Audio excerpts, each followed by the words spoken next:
मराठी सणावळीतल्या 3.5 मुहूर्तांपैकी एक म्हणजे गुढीपाडवा। सजलेल्या बांबूच्या काठीवर चकाकता तांब्या आणि त्याला धरून बिलगत असलेली दिमाखदार पैठणी किंवा शालू। पाडव्याला ही गुढी उभारली की मग लगेच सुरू होतो आपल्या आवडीचा प्रपंच म्हणजे गोडाधोडाचा पाडवा। गुढीपाडवा विशेष मध्ये आज आपण बनवणार आहोत आपल्या सर्वांची आवडती अशी शेवयाची खीर।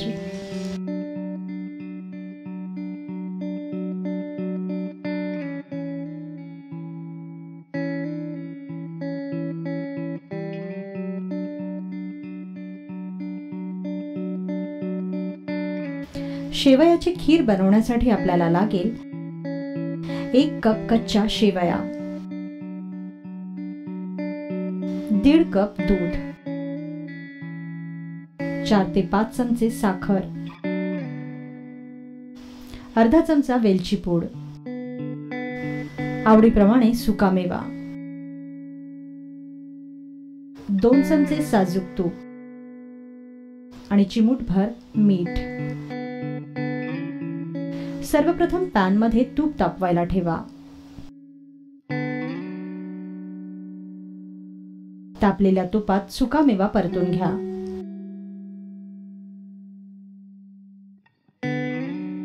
त्यानंतर यात कच्च्या शेवया घाला व तुपावर परता।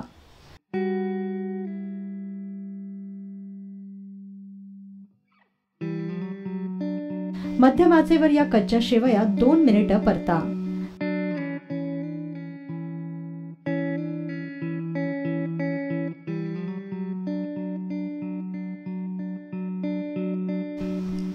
शेवया करपणार नाहीत याची खास काळजी घ्या।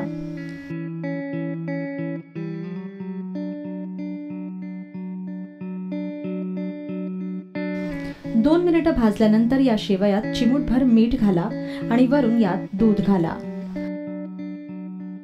तापवून थंड केलेलं दूध यात मिसळा आणि छान ढवळून घ्या।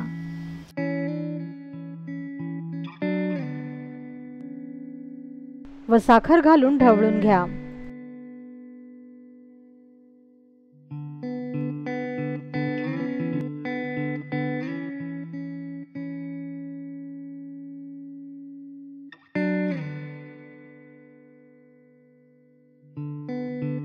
आता मध्यम आचेवर या शेवया 5 मिनिटे दुधात शिजू द्या।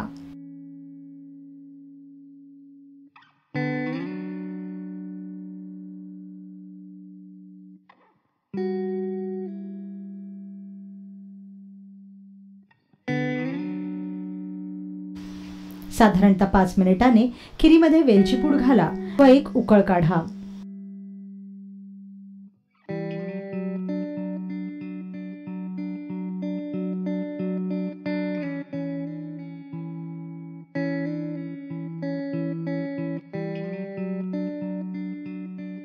लक्षात ठेवा की शेवया जास्त वेळ शिजवू नये, कारण जर शेवया जास्त शिजल्या तर या शेवयांचा गिचका होतो। आपल्याला खिरीमध्ये प्रत्येक शेवई साबूत दिसली पाहिजे।